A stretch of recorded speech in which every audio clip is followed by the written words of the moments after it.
Hello everyone, it's Rosa von Werder from the University of Mother God Church, and I am talking about matriarchy, cougars, female supremacy, women ruling the world, my repartee with William Bond, how I was celibate for 30 years and then went out and started drinking and having fun with young men. So I'm reading from my book,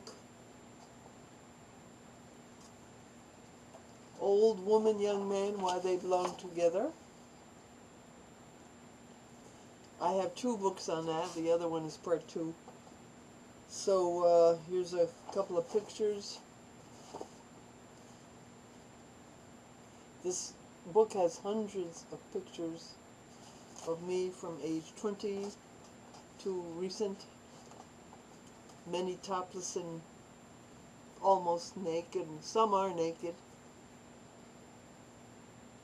Now, I'm talking here, I'm reading from a letter of William Bond writing to me, and I'm answering him. He says, most women are either still worshiping a male god or don't believe in God at all. So it's no wonder they feel totally powerless. They know nothing about the spiritual power of Mother God. Me.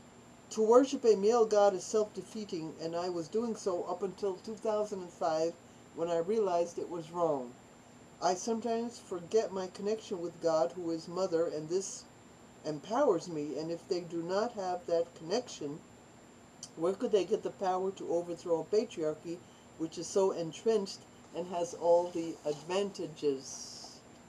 William says, so I wonder if we should make this point where you can say, I am powerful and get what I want because I have aligned myself with the unlimited power of Mother God. Then hopefully women may then be interested in how you do this, which then means you have to explain it to them. All right, women, believe in a Mother God. There is no Father God. It's a bad image. It's a bad icon. It's a bad concept. Because man cannot reproduce. His sperm is not reproductive. His sperm merely is a parasite on the body of the mother. His sperm is his DNA material, message, data, his DNA data. He presents this to the woman's egg. And the woman takes that DNA material with her egg, within her egg, and reproduces him. She is reproductive, he is not. So how could he be God?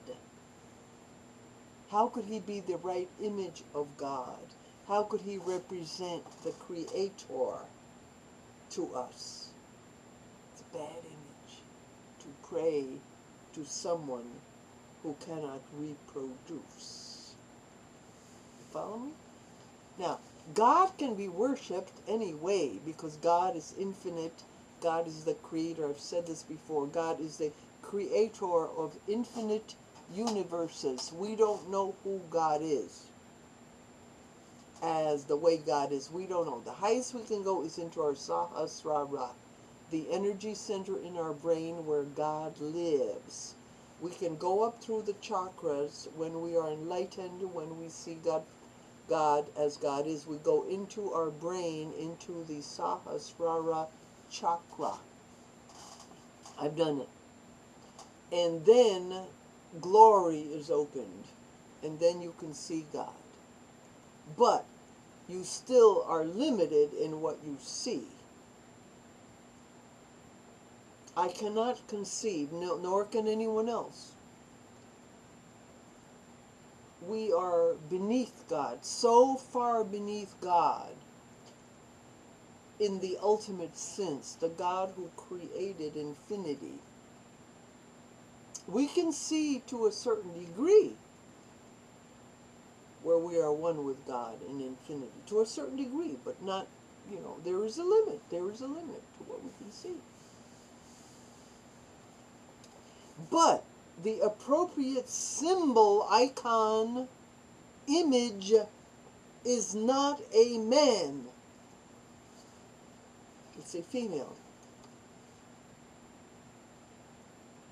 So I'm saying to William, I'm answering William's letter. William, once again, I owe it to you. Bring back that spiritual dimension. I sometimes take it for granted. To be honest, once I entered into the state of non-duality, where I am always aware that I am God or Mother God, I've stopped for the most part prayer to an outside God. I am now self-contained, and whenever I think I should pray, I remind myself, I am Mother God. Who do I pray to? Of course, there are two parts of me, human and divine, as in Jesus, as in all of us. But most of the time, the two are merged, etc., etc., etc. This was 2007 that this repartee took place. Here I am, age 64, with my model Marcel, age 26. This is the guy that robbed me. This is, you know, it's not so rosy. It's not all fun and games and wonderful and blissful. These young men are thieves. You know, fuck and rob is something that young men downtown do. I wrote an article on it. I knew of guys that took out girls to fuck them and rob them. And while the girl was in the bathroom, they ransacked her drawers and her, if she had her purse around, they'd go in her purse. If she had no money in it, they'd open up all the drawers in her bedroom or wherever in her room to look for money. Yes, I've had women complain to me about that. This way, this guy here robbed me of $2,400. I said it before. I got it back and I had him arrested. You know, I never talked to him again. I don't allow that. I don't allow crimes to be committed again. I don't forgive crimes. I mean, I forgive them in the sense that God, I forgive him, but I don't associate with him anymore. That's finished. Our relationship, our liaison, our friendship, our dating is finished. So this guy was my first model, but I found him through the personals. But he betrayed me by robbing me. And a lot of these young men, as I said, I knew this girl told me that this guy, I knew the guy, I had dated him once. And this guy, he got the numbers of every girl he could get downtown. And he and his friend would go to the girl's apartment and fuck them. And then they would go back to the club and they would all get drunk. And the girls would get drunk. And now they knew the girl's apartment. And they would go back to the apartment and clean it out. They would take everything they had that was of hawking value. Like video games, laptop, computer, and anything that they could hawk. They took everything. They cleaned them out. This is a girl told me that. Another girl told me, a young man she was dating for 3 years. This is one of those fatties. The guy was black. And she used to read me his love letters. So he would send her these emails, how much he loved her. After 3 years, she finally realized that every time she took him out and she paid for the dinner, she paid for the hotel, every time she took him out, it seemed like there was money missing from her purse. So then one day while he was in the shower, she looked in his pockets. Money was missing from her purse, but the money was in his, because he hung his pants up, put them down or something. So she found the money in his pockets. So she confronted him. And he said, well, you're rich and I'm poor, so it's okay. Then she found out also that he was married to another fat woman. And meanwhile, he was dating her and robbing her for 3 years, writing her love letters, how much he loved her. For 3 years. She used to read me the letters, some of them. Well, this was a okay. So you want to deal with young men?